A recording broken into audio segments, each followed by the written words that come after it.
Hey guys, what's up? It is your buddy Keith again here at Essex Recording Studios. I've got a killer, rare custom shop Jackson to show you today. I want to thank everybody for subscribing to the channel. You guys have been awesome. We're building a huge community here. So much knowledge and information. If you're not part of the family already, click subscribe, guys. I upload videos almost every day. We have insane guitars, and I'm going to tell you all about this one right now. So this is a 1986 Jackson USA custom shop. San Dimas Soloist. San Dimas is the original location, the town for the first Jackson factory. It moved to Ontario, California after that, where I believe it still resides. What's really cool about this guitar is it's from the last year of the San Dimas factory, and it's got a lot of cool features. So for starters, the color, it's going to be hard to see in this lighting. There we go, you can kind of see it right there. But it's a pearl, kind of snow white, metallic, gorgeous finish. This guitar does not look 22 years old. It's been very well maintained. The USA Khaler bridge is original, and this was owned by the authority on Kahler. I always get criticized for saying it wrong. I think it's Kahler. That's what everybody usually says in the comments. Kahler USA bridge. Well, the number one authority in Europe is Rob Logan. He sold this to me, and he rebuilds these bridges and maintains them for all the dealers here in the UK. People all over Europe send them their bridges to be cleaned, rebuilt, etc. And he was explaining to me how much cooler these are than Floyd Rose's, and I'm sold. I'm really surprised these haven't taken off more in modern times. But what's great about them is, for starters, you don't have to route out the back. So all that wood still maintained. You got better sustain and resonance there. The adjustability of these is crazy. You can go back, forward, up, down. I think he said you can even move them side to side to adjust the string spacing in between. And it's just a wonderful bit of kit. You can bend down, you can bend up. It's gorgeous. Modern Duncan pickups have been installed. I can't remember the model numbers. I sent Rob a message. He'll get back to me, and I'll put it in the description. But I'll tell you one thing. I don't know what your opinions are on vintage instruments. Generally, when we're dealing with, like, let's say a Gibson, you want those original pickups to capture that sound and feel of that era. When it comes to metal guitars, I think modern pickups have been a dramatic improvement over what was available for metal in the 80s, That's just my personal opinion. Frankly, all the serious players I see that originally had, like, Jackson branded pickups have taken all of those out and put in modern EMGs or DiMarzios or, let's put it like this, something else. But let me know what you guys think. If you're sticklers for original pickups and you feel like that sound that you got out of those 80s Jackson pickups is just unlike anything today, please let us know. You've got your volume and tone knobs, really good pots. You can feel they're weighty, they've got good resistance. It's really interesting seeing the evolution of pickup and selector switch locations over the years, because obviously these are directly in a line, and if you're picking, you could potentially, run into these depending on your hand placement.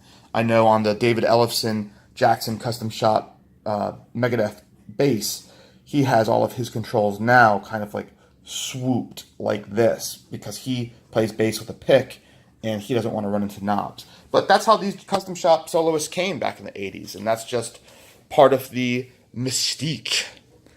Other things to note that are really cool. Ebony fretboard with binding over the frets.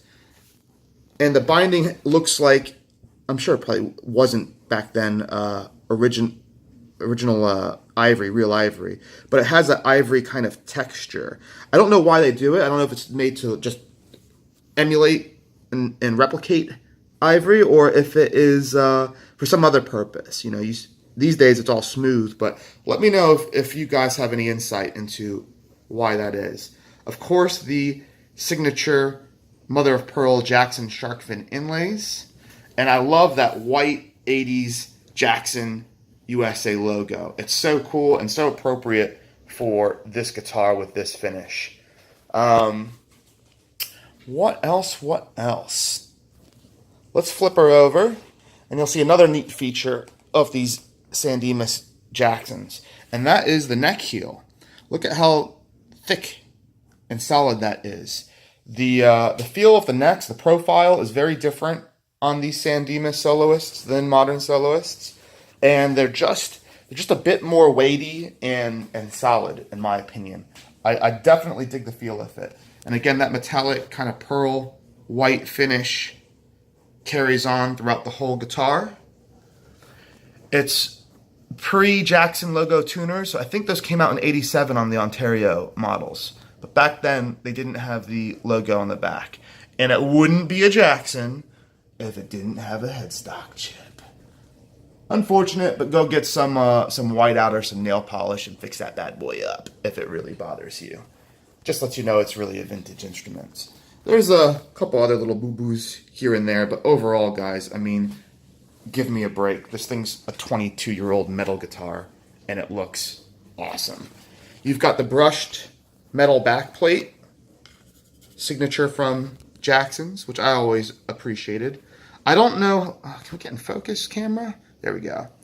I don't know if that has any effect on like noise or hum or interference with the electronics. It would be interesting to know why, like they seem to be the only ones that do the metal backplates. Everyone, even on crazy expensive Gibsons, like still use plastic. Speaking of which, did you guys see the news yesterday? Gibson filed for bankruptcy. Crazy stuff. They've been talking about it for a year. We'll see what happens. I saw another thing on Facebook saying Joe Bonamassa wants to get with some investors and try and take over it.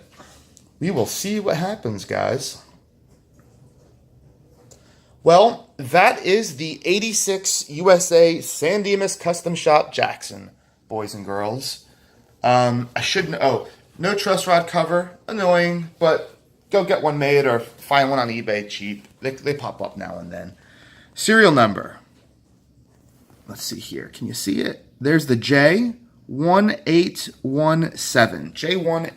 J1817. 1986. You can go on the Jackson website, go to the support tab, and you can see the serial number codes for neck throughs and bolt-ons, so you can date that yourself and confirm. Again, I'll show you the stamps on this Khaler bridge. Patent there. All right, guys, that's going to do it for today. On this video, at least. I've got a lot more videos coming your way. Thanks for subscribing to the channel. If you haven't already, click subscribe. Head on over to our Facebook. It's Essex Recording Studios. And if you want to own this bad boy, it will come with a hard case. Hop on over to our website, EssexRecordingStudios.com. That's ESSEX. It's the name of the county we're located in England, Essex County. So, go there. It's hosted by Reverb. You can find this on Reverb as well. And it can be yours. We sell all over the world. I ship internationally every single day. So if you want it, act fast, because I don't think this is going to be available for very long, guys. We're also on Instagram, Essex Recording Studios. Get on the gram, everybody. We've got cool pictures.